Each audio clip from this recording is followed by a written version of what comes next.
بسم اللہ الرحمن الرحیم الحمد للہ رب العالمین والصلاة والسلام علیہ علی سید المرسلین وعلی آلہ وصحبہ اجمعین. اما بعد، یہ ماہ ربیع الاول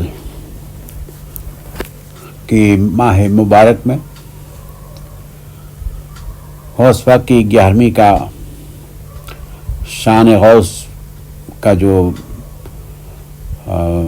نذرانہ پیش کرتے ہیں، اس سے پہلے اس ماہ ربیع الاول کی جو بے حد متبرک اور فضیلت والا مہینہ چل رہا ہے، اور اسی برگزر مہینے میں شاہد و عالم حضور اقدس صلی اللہ علیہ وسلم دنیا میں جلوہ افروز ہوئے، اور اس لیے بڑی رحمت و برکت والا یہ مہینہ ہے.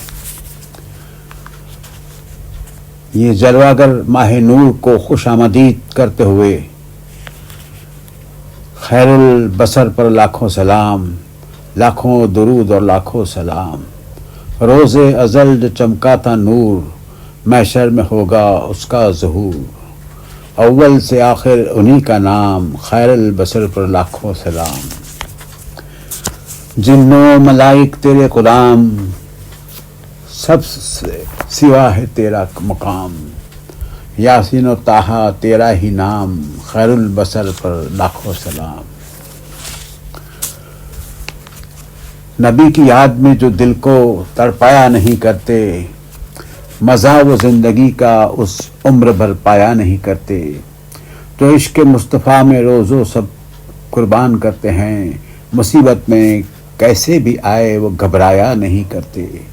غلام مصطفیٰ جو بن گئے کیا بات ہے ان کی، شہنشاہ کو بھی خاطر میں لایا نہیں کرتے. جو تعظیم شہنشاہ دو عالم خوب کرتے ہیں، کبھی بھی وہ صفِ ابلیس میں جایا نہیں کرتے. وہ فیض نعت سرکار دو عالم جو ممکن ہے میرے آقا کے کچھ پایا نہیں کرتے. یہ شبیر اور صبر باغ جنت کے ہیں دونوں پھول، وہی دو پھول ہیں جو کھل کے مرجھایا نہیں کرتے. اثر کرتے ہیں وہی دو پھول جو کھل کے مرجھایا نہیں کرتے. اثر کرتے رہو تم مدح ختم المرسلین ہر دم، یہ وہ پونجی ہے جس کو چور بھی لے جایا نہیں کرتے.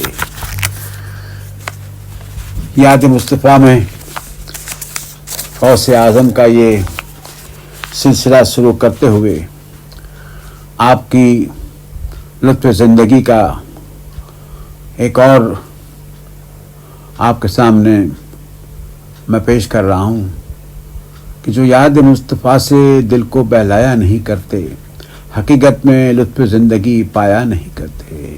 زباں پر ذکر رنج و عالم لایا نہیں کرتے، نبی کے نام لیوا غم سے گھبرایا نہیں کرتے.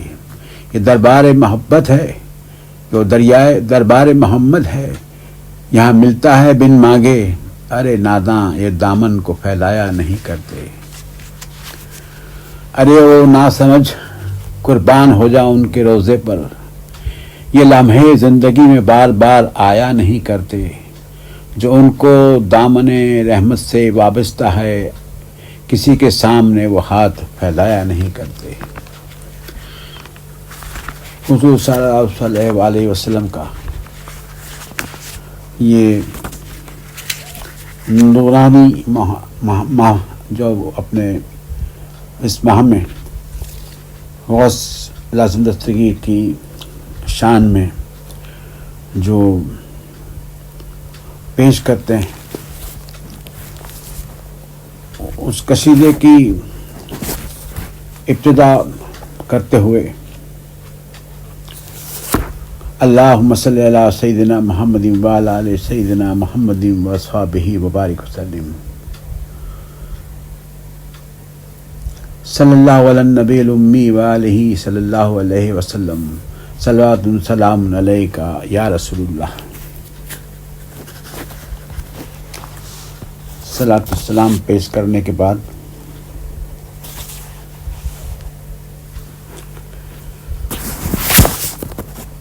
غوث کی شان میں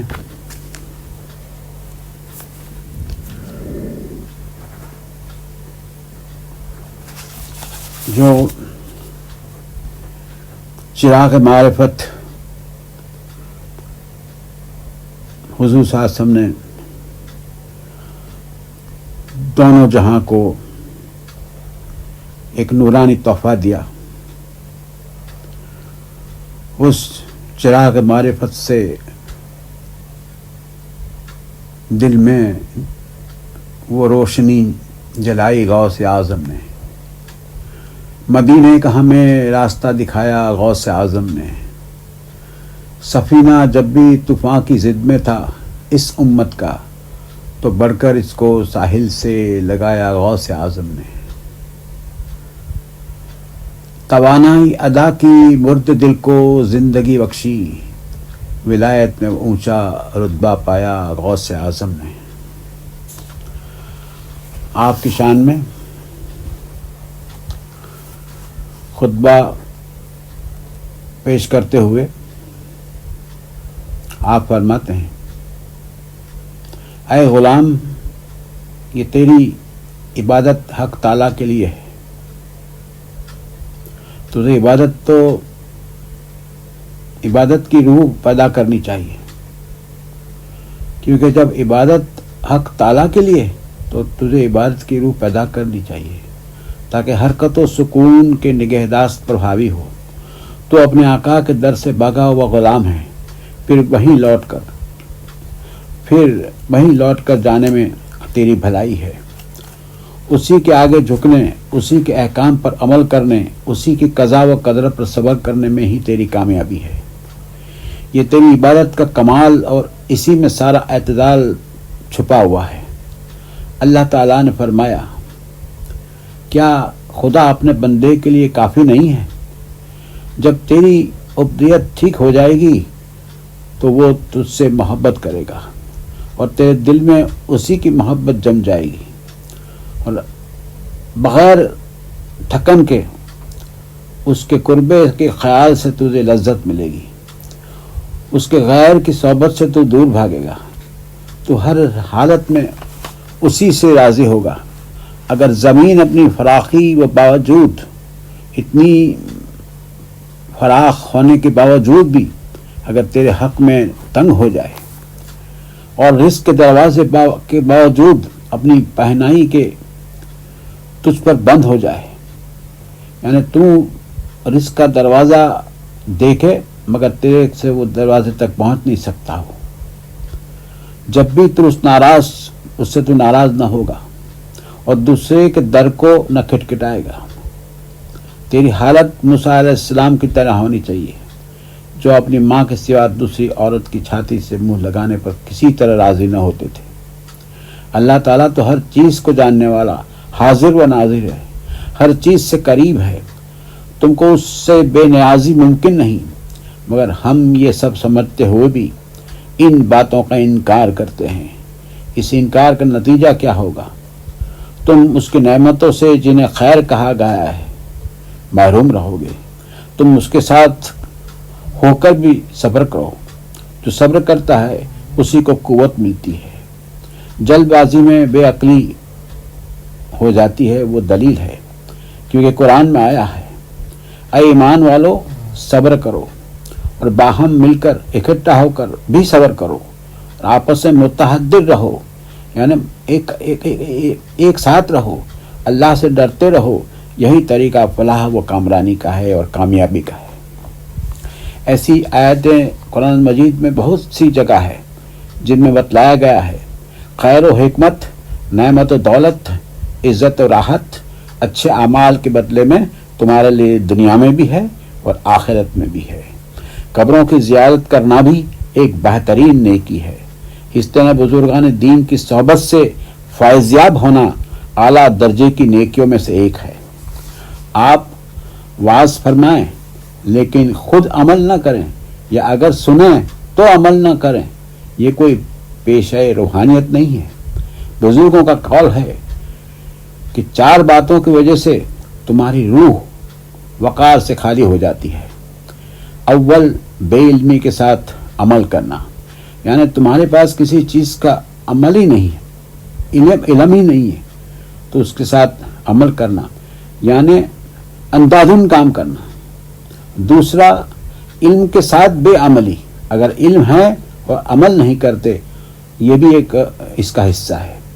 تیسرا، بے علم ہونے کے باوجود طالب علم ہونے سے پہلے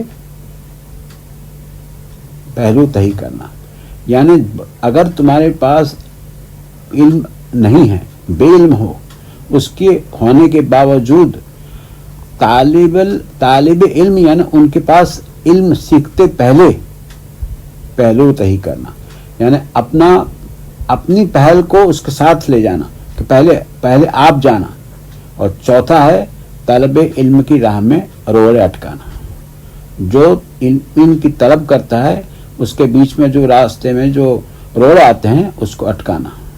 یہ چار چیزاں جو ہے وہ بزرگوں کے قول کے حساب سے تمہاری روح کو وقار سے ختم کر دیتی ہے، جہاں پر تم کوئی وقار یا کوئی حاصل نہیں کرتے تھے۔ اے قوم، تم لوگ وعظ کی مجلسوں میں تو جاؤ، تو روحانی دوا حاصل کرنے کے لیے جاؤ۔ روحانی جو دوا ہے وہ وہاں سے ہی حاصل ہو سکتی ہے، نہ کہ لطف مذاق حاصل کرنے کے لیے۔ کچھ لوگ صرف مذاق کرنے کے لیے وعظ میں اور مجلسوں میں حاضر رہتے ہیں۔ لوگ وعظ سنتے ہیں نہ اس لیے کہ واعظ کی غلطیاں پکڑیں، اس پر نکتہ چینی کریں، اس کے ساتھ مذاق کریں۔ غرض کے وعظ کی محفل میں بھی ان کے لیے ایک تماشا کا کم نہیں۔ یاد رکھو، یہ وعظ کے مقام اللہ سے راز و نیاز کی جگہ ہے۔ ہم کو غلط فہمی سے باز آنا چاہیے، دشمنان دین کی تقلید نہ کرنی چاہیے۔ رحمت ایزدی تجھے اپنا بندہ بنانے کے لیے بےتاب ہے، مگر تیری نظر سب پر ہے، ہر ایک پر تیری نظر ہے۔ مسبب سے تو روگرداں ہے، اپنی ہی قوت بازو پر تیری نظر ہے۔ توکل سے تو نا آشنا ہے، یعنی توکل سے تو اس کا جانکار نہیں ہے۔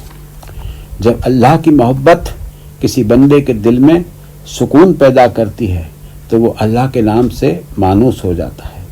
البتہ جو اس سے دور رہتا ہے، اس سے بھڑکتا ہے، جھوٹے دعووں سے توبہ کرنی چاہیے، کیونکہ ولایت کا درجہ صرف کذب و نفاق، تصنع و ریا والوں کو نہیں ملتا۔ توبہ کرنی چاہیے اور توبہ پر ثابت قدم رہنا چاہیے۔ توبہ کر لینا آسان ہے، اس پر ثابت قدم رہنا کمال ہے۔ بیج بو دینا آسان ہے، اس کے درخت بننے اور پھل لانے تک کی اس کی نگہداشتی کرنا کمال ہے۔ چاہے رنج ہو چاہے خوشی ہو، ہر حال میں تسلیم و رضا کی ضرورت ہے۔ یہ صفت ہر حال میں کام دے گی، چاہے فقر ہو چاہے دولت، چاہے سختی ہو چاہے راحت ہو، چاہے بیماری ہو چاہے تندرستی ہو۔ میرے نزدیک تسلیم و رضا سے بہتر کوئی دوا نہیں ہے۔ تم نے اس ہر چیز سپرد کر دی ہے، اب بھڑکو نہیں، جھگڑو نہیں، شکوہ و فریاد فضول ہے، اس سے تمہاری تکلیفیں ہلکی نہیں ہوگی بلکہ بڑھ جائے گی۔ تسلیم و رضا کی خوب و بد تدریج نہیں، یعنی اس کے بارے میں تم کوئی حساب نہیں لگا سکتے، بے حساب بڑھتی رہتی ہے، تمہیں سکون کی، راحت کی جنت میں لائے گی۔ جب تم سکون سے زندگی جینا چاہو گے، سکون سے رہنا چاہو گے تو راحت کی جنت تک پہنچ سکو گے۔ اگر تمہارے رنج اور دکھوں کو مٹا کر ہی رہتی ہے، تمہارے رنج اور دکھوں کو مٹا کر ہی رہے گی، کیوں کہ خدا سے ہم کو اس ذکر پر، اس پر تسلیم پر، اس ذکر کے تسلیم پر ثابت قدم رہنے کی دعا کرنی چاہیے۔ ربنا آتنا فی الدنیا حسنۃ وفی الآخرۃ حسنۃ وقنا عذاب النار۔